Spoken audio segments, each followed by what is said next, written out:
गरीब की बारिश।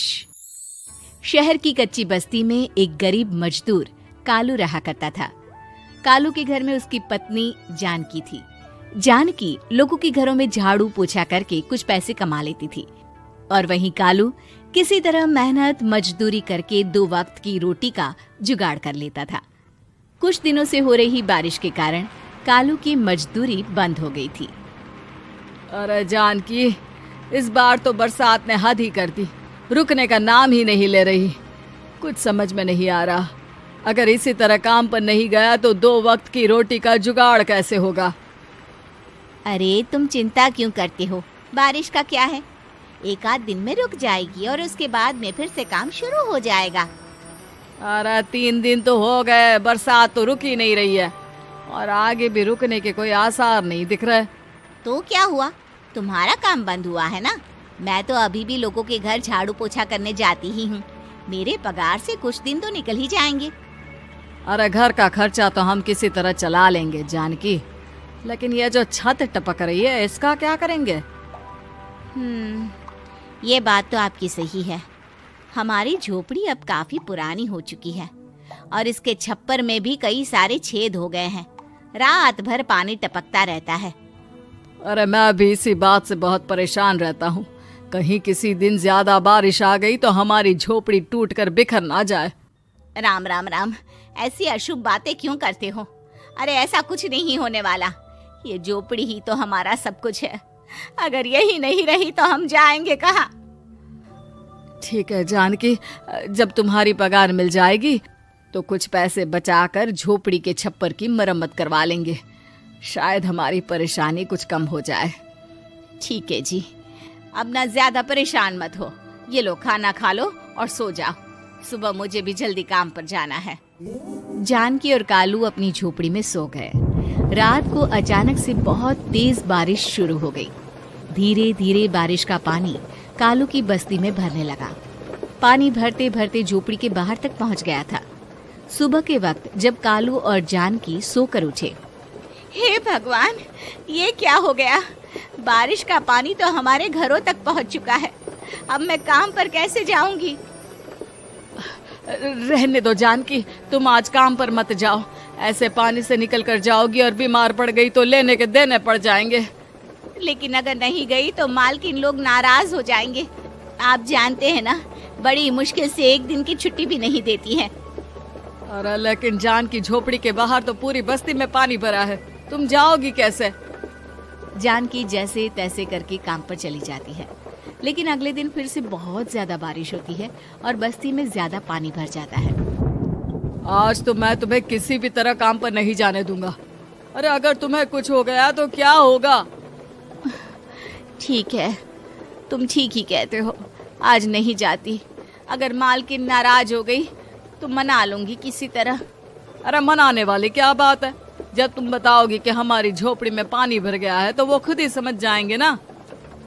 अगले 2 दिन तक तेज बारिश होने की वजह से जानकी, कालू और आसपास की बस्ती में रहने वाले सभी लोगों के घरों में पानी भर जाता है, जिसकी वजह से जानकी काम पर नहीं जा पाती।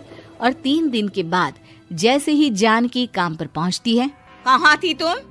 पिछले 3 दिनों से काम पर क्यों नहीं आई? मैम साहब, क्या बताऊं, इतनी ज्यादा बारिश हो रही थी, हमारी पूरी बस्ती में पानी भर गया है और उससे भी ज्यादा तो मेरी झोपड़ी के अंदर पानी भर गया। आप ही बताइए कैसे आती मैं? इसका मतलब ये हुआ कि बारिश होगी तो तुम काम पर नहीं आओगी? ना ना, मेरे कहने का ये मतलब नहीं था मैम साहब। तुम जानती भी हो 3 दिन से कितनी परेशानी हो रही है मुझे। सारा काम मुझे खुद करना पड़ा। माफ कर दीजिए मालकिन जी, पर मैं क्या करती, आने के लिए रास्ता ही नहीं था, सब जगह पानी भरा हुआ था। बहाने तो तुझे बहुत बनाने आते हैं। जानकी देख, अगर अगली बार ऐसा किया ना तो फिर काम से हमेशा के लिए छुट्टी। अरे ना ना मालकिन, ऐसा मत कीजिए। बारिश की वजह से मेरे पति की मजदूरी भी छूट गई है। बड़ी मुश्किल से घर में 2 वक्त खाने की रोटी का जुगाड़ हो पाता है। आप मुझे काम से निकाल देंगे तो हम क्या खाएंगे? अगर इतनी ही चिंता है तो फिर रोजाना काम पर आया करो। चलो अब जल्दी से जाकर घर का सारा काम करो। बारिश रुकने का नाम ही नहीं ले रही थी। पूरे शहर में बाढ़ जैसे हालात बन गए थे, लेकिन नौकरी जाने के डर से जानकी किसी तरह रोज काम पर जाती थी। एक दिन जब जानकी काम करके अपने घर लौट आई तो अचानक उसकी बस्ती में कुछ लोगों का शोर सुनाई दिया।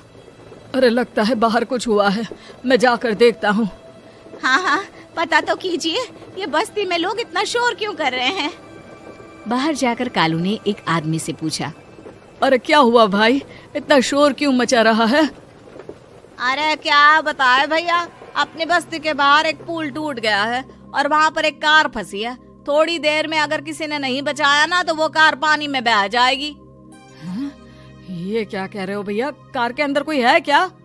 हाँ, कोई औरत बैठी है, अकेली है, बहुत रो रही है बेचारी, मदद के लिए बुला रही है। अरे तो हमें जाकर उनकी मदद करनी चाहिए ना। अरे लेकिन इसमें बहुत खतरा है, हमें अपने आप को बचाना चाहिए। पानी कभी भी हमारी बस्ती की तरफ आ सकता है। अरे तुम्हें नहीं चलना तो मत चलो, लेकिन मैं तो जाकर उस औरत की मदद जरूर करूंगा। कालू उस जगह पर पहुंचता है जहां वो औरत कार में फंसी हुई थी। वहां पर पानी का बहाव बहुत तेज था और सारा पानी कालू की बस्ती की तरफ ही आ रहा था। कालू ने एक बड़ी सी रस्सी को पेड़ से बांध दिया और दूसरे सिरे को कार की तरफ फेंक दिया और उस औरत को रस्सी के सहारे बाहर आने के लिए कहा। तभी वहां जानकी भी दौड़ती हुई आई। अरे ये तो मेरी मालकिन है, जिनके यहाँ मैं काम करने जाती हूँ। अरे मैडम जी, आप डरिएगा मत, आपको कुछ नहीं होगा। आपकी गाड़ी को भी मैंने रस्सी से बांध दिया है। थोड़ी देर में पानी का बहाव कम हो जाएगा, फिर हम आपकी कार को भी बाहर निकाल लेंगे। क्या तुम जानकी के पति हो? हाँ हाँ, जानकी मेरी ही पत्नी है, आपके यहाँ काम करती है ना। लेकिन मेम साहब, आप यहाँ पानी में कैसे फंस गई? अब क्या बताऊं, मैं अपनी सहेलियों के साथ पिकनिक पर गई थी, वहीं से लौट रही थी। अचानक पानी का बहाव तेज हो गया और मेरी गाड़ी फंस गई। अरे कोई बात नहीं मालकिन, अब ना आप बिल्कुल सुरक्षित हैं। मैं तो बहुत बुरी तरह डर गई थी, कब से मदद के लिए चिल्ला रही थी, लेकिन कोई मेरी मदद के लिए नहीं आया। भला हो तुम्हारा पति का जिसने मेरी जान बचा ली। लेकिन जानकी, मैंने तुम्हारे साथ बहुत गलत व्यवहार किया।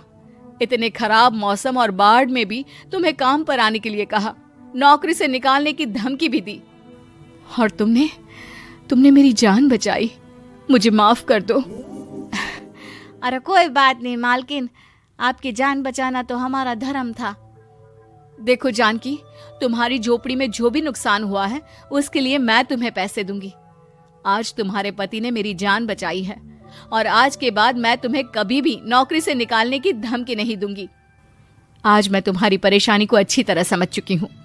हम जैसे पैसे वाले लोगों के लिए अपने घर में बैठकर बारिश का मजा लेना बहुत आसान है, लेकिन तुम गरीब लोगों के लिए बाढ़ और बारिश काफी परेशानी खड़ी कर देते हैं। ये बात मुझे आज अच्छी तरह समझ आ गई है। आपका बहुत बहुत धन्यवाद मालकिन।